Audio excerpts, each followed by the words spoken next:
The late, great LJK Setright used to rail at engineers who thought that if you can't measure it, it doesn't exist.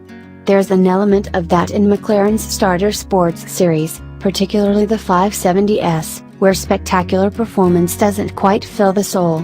What McLaren has so far failed to understand is that at this level, $198,950 before state and federal taxes, its products need to appeal to more than just number-obsessed track junkies. While incisive turn-in, roll-free handling, and jet fighter fast tick some boxes, others such as space and grace are left resolutely unticked.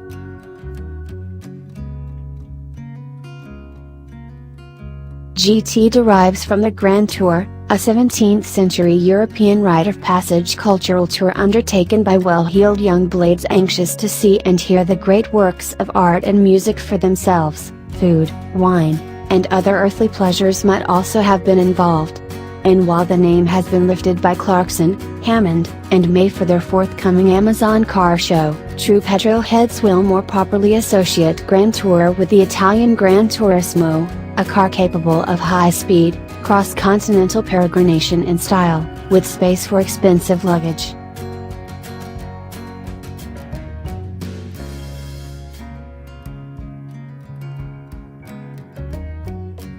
Engine response is exactly like in the S models, little off-boostage and quietly, but very powerful when revved past 3,000 revolutions per minute.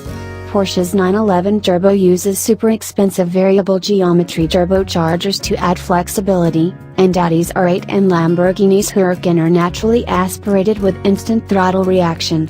But if you boot it, the McLaren V8 is pleasingly reactive, and the 7-speed transmission changes quickly through the well-spaced ratios. Of course the 570 GT isn't as quick as the 675 LT, but that car makes you feel that you might as well cut up your driving license with scissors. For the road the GT is more than fast enough, rewarding and exhilarating. It's just a pity the engine sounds so flat.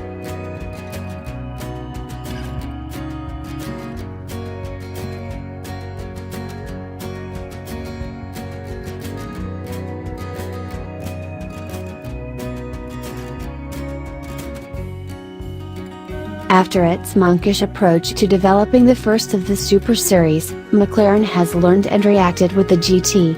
Even if both S and GT were developed alongside each other, as a road car to live with and to drive places, the GT is a far better proposition. And while it's difficult to place it in the long and noble lineage of actual Gran Turismo cars, you can always pop some Wagner onto the Bowers and Wilkins stereo and make your own Grand Tour.